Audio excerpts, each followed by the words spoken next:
अस्सलाम वालेकुम, मैं हूँ रिजवान अशरफ। इलेक्शन कमीशन पाकिस्तान और ख़ास तौर पर chief election commissioner Sikandar Sultan नाचा को पहली बार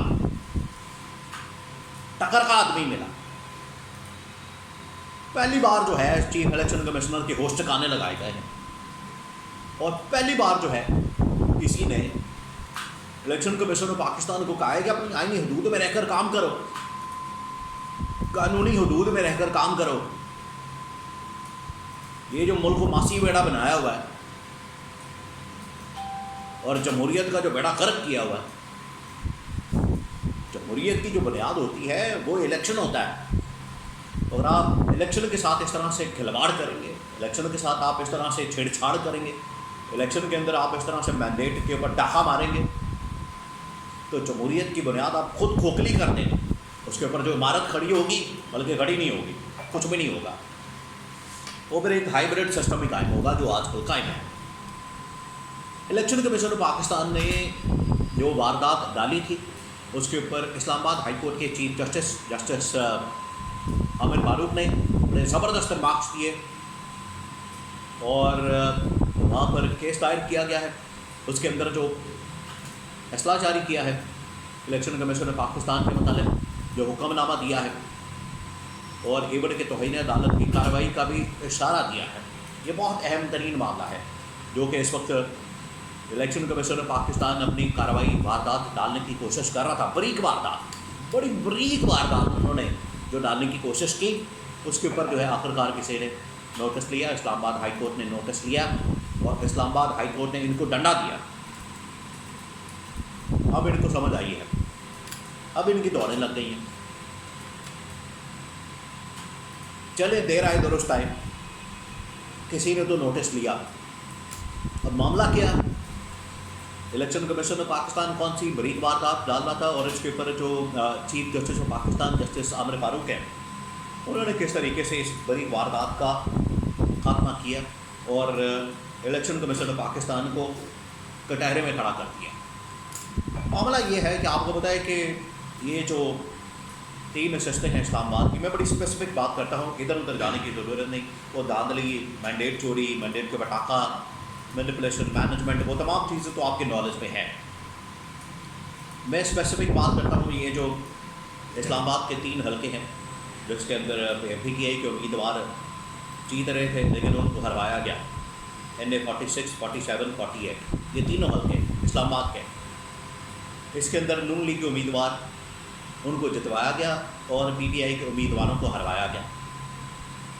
तो इन्होंने क्या किया कि इलेक्शन ट्रिब्यूनल जान तो इन्होंने बड़ी की, आईनी कानूनी तौर पर तमाम कानूनी फोरम्स को इस्तेमाल किया और पूरी दौड़ लगाई इन्होंने, पूरी जद्दोजहद की इमरान खान की तरह। जिस तरह से इमरान खान पूरी हकीकी आज़ादी की जद्दोजहद के लिए डटा हुआ है, बिल्कुल उसी तरीके से इमरान खान के खिलाड़ी भी डटे हुए। इलेक्शन ट्रिब्यूनल कायम हो गया। इलेक्शन ट्रिब्यूनल कायम होता है तो उसके बाद ये कायम होता है जस्टिस तारिक महमूद जहांगीरी की सरबराही में इलेक्शन ट्रिब्यूनल, जिसके सामने ये 3 हलकों का मामला जाना है। उनके पास मामला पहुंच जाता है।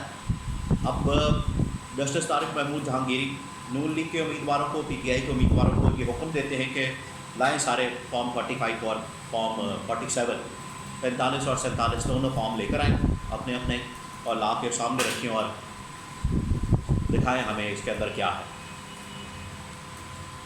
अब क्योंकि नून लीग को पता लग गया था कि हमारी 2 नंबरी यहाँ पर पकड़ी जानी है, क्योंकि रौला तो सारा फॉर्म 45, फॉर्म 47 के अंदर है, उधर सारा मसला। अगर वो सामने आ जाएंगे, नंगे हो जाएंगे, बेनकाब हो जाएंगे, इस वजह से ये सामने नहीं लाना चाहते। तो जज ने कहा, तारिक महमूद जहांगीरी ने, justice Tariq Mahmood Jahangiri election tribunal के सरबराह, तो लाए। अब PTI वाले ले आए फॉर्म 45 और जितनी जमातें इंडिपेंडेंट तमाम उम्मीदवार सारों ने ला के फॉर्म 45 सामने रख दिया। नून लीग भाग और नून लीग वाले भाग गए, तीनों के तीनों। उसमें ये 3 उम्मीदवार तारिक फजल चौधरी, अंजुम अकील और खुरम नवाज, तीनों उम्मीदवार भाग गए, दौड़ गए। उनको पता था कि हाँ हम फॉर्म 45 ले आए हम तो फंस जाएंगे। इन्होंने क्या किया, इलेक्शन कमीशन के अंदर इन्होंने क्वेश्चन डाल दिया कि भाई इसके ऊपर एतमाद नहीं है तारिक महमूद जहांगीरी के ऊपर, यानी कि वो तासुब कर रहे हैं, इजहार कर रहे हैं। मैं अब आपको बैकग्राउंड इसकी समझा रहा हूँ, फिर मैं आऊँगा इस्लामाबाद हाई कोर्ट में। तो इलेक्शन कमीशन ने क्या किया, जैसे कि दरख्वास्त जो है पटिशन इनके ऊपर अदम एतमाद की इलेक्शन कमीशन में डाली, ये तीनों उम्मीदवारों ने नून लीग के। इलेक्शन कमीशन ने ना इधर देखा ना इधर देखा, इन्होंने तारिक महमूद जहांगीरी जस्टिस को उठा के बड़ा मार मारा। और क्योंकि चंद दिन पहले ऑर्डिनेंस निकला था, उसके मुताबिक इन्होंने एक रिटायर्ड जज को वहाँ पर लगा के, और ये सारा कोऑर्डिनेटेड हो रहा है। अब ये सारा एक प्लान के मुताबिक चल रहा है। ऑर्डिनेंस में निकला हुआ है, जजेस पहले तैयार करके रखे हुए किस जज को यहाँ पर ट्रिब्यूनल का सरबरा बनाना है, ताकि उससे फैसला जो है अपनी मर्ज़ी का लिया जा सके। इलेक्शन कमीशन ऑन बोर्ड है, तो वो रिटायर जज को जस्टिस रिटायर शकूर पराचा उनका नाम, उनको लगा दिया चाहता है। अब ये मामला चले जाता है इस्लामाबाद हाई कोर्ट में। अब कहानी शुरू होती है। असल मामला ये है कि जब चीफ जस्टिस आमिर फारूक के सामने मामला आता है, तो वो पूछते हैं कि हाँ नहीं बताएं, ये तारिक महमूद जहांगीरी को तब्दील क्यों किया गया, इलेक्शन कमीशन ऑफ पाकिस्तान ने किस प्रोसीजर के तहत इनको तब्दील किया, इनके ऊपर अदम एतमाद किया, तो तासुब का पहले सबूत तो लाएँ। उनको कोई नोटिस दिया, उनको कोई इस हवाले से अदम एतमाद का नोटिस सर्व किया, उनको बताया, तासुब को साबित किया। ये किस बुनियाद के ऊपर इन्होंने इलेक्शन कमीशन वालों ने पकड़ के तो इलेक्शन ट्रिब्यूनल के सरबरा को उड़ा दिया, जो कि इस्लामाबाद हाई कोर्ट के जज हैं, जस्टिस तारिक महमूद जहांगीरी। तो इस्लामाबाद हाई कोर्ट के चीफ जस्टिस आमिर फारूक ने कहा कि क्यों ना ये chief election commissioner Sikandar Sultan Raja के खिलाफ तौहीन अदालत की कार्रवाई की जाए। उन्होंने ये किस कानून के तहत, किस आइन के तहत, किस लॉ के तहत, किस, यानी कोई तो कानून बताएं, कोई तो आप आइन के मुताबिक कुछ तो कोई काम करें। आपने यहाँ पर एक मंसूबे के तहत और जालसाजी, 2 नंबरी, धोखेबाजी, और आपने हर चीज़ के अंदर ही नून लीग के साथ कोई मुकमका किया हुआ है, और उसके बुनियाद के ऊपर आप इलेक्शन भी इनको जितवाते हैं। उसके बुनियाद के ऊपर आप अब ये 3 इलेक्शन भी बचा रहे हैं। और मैं आज आपको बता रहा हूँ, ये ना सिर्फ तीनों नशस्तें, अब ये मामला खुलेगा, ये तारिक महमूद जहांगीरी दोबारा से करेंगे।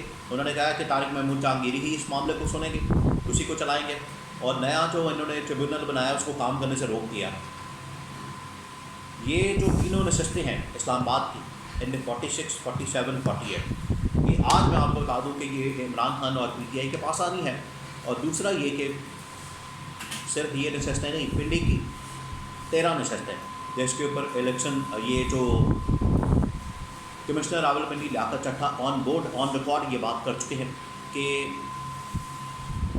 यहाँ पर धांधली करवाई गई मेरे से, जिसके अंदर चीफ इलेक्शन कमिश्नर और chief justice of Pakistan justice Qazi Faez Isa ने मुझे कहा, और मैं खुदकुशी करना चाहता था, मैं फांसी अपने आप को लगाना चाहता था, लेकिन मैं नहीं लगा सका, और मेरे ज़मीर ने मुझे मजबूर किया। मैंने आके कौम के सामने सारा मामला रख दिया है कि पिंडी के भी सारे हल्के इमरान खान के पास आने हैं, मखसूस नशस्तें भी इमरान खान के पास आनी हैं, और जितना इमरान खान का मैंडेट इमरान खान से चोरी किया गया 180 सीटें, अब इमरान खान को सिर्फ 90 तक महदूद कर दिया गया, लेकिन टोटल सीटें इमरान खान की 180 हैं। तो सारा का सारा मैंडेट इमरान खान के पास वापस आना है।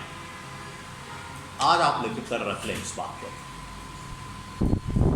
और बड़ी हैरत की बात है कि जस्टिस आमिर फारूक ने इसके ऊपर स्टैंड लिया, इसके ऊपर वो डट गए, इसके ऊपर वो खड़े हो गए। हालांकि उनकी जानिब से उम्मीद कम की जाती है, लेकिन अच्छी बात है, आइन और कानून के मुताबिक वो भी डट गए, और इलेक्शन कमीशन ने पाकिस्तान को समझाया कि आप किस कानून के तहत, किस आइन के तहत, किस लॉ के तहत, किस प्रैक्टिस के तहत, किस प्रोसीजर के तहत ये आपने सारी वारदात डाली है। आपने चुपके से ही, चुपचुपीते ही आपने इलेक्शन ट्रिब्यूनल के सरबरा को चेंज कर दिया, तो ख़ुद से ही अपना एक नया सरबरा लगा दिया रिटायर जज को। उस ऑर्डिनेंस के मुताबिक इनको पता था कि मसला होना है, मसला पड़ गया, ऑर्डिनेंस निकाला जाए। आसिफ जरदारी ऑन बोर्ड है, इसमें सारे ऑन बोर्ड हैं, गवर्नमेंट भी, पीपल्स पार्टी भी और इलेक्शन कमीशन ऑफ पाकिस्तान। इसीलिए तो ये बी टीम, इमरान खान इन इलेक्शन कमीशन को क्या कहता है, ये बी टीम है PDM की। तो इसी वजह से कहता है कि आप डॉट्स को कनेक्ट करें तो आपको पूरी कहानी समझ आ जाती है कि कौन कहाँ पर क्या कर रहा है।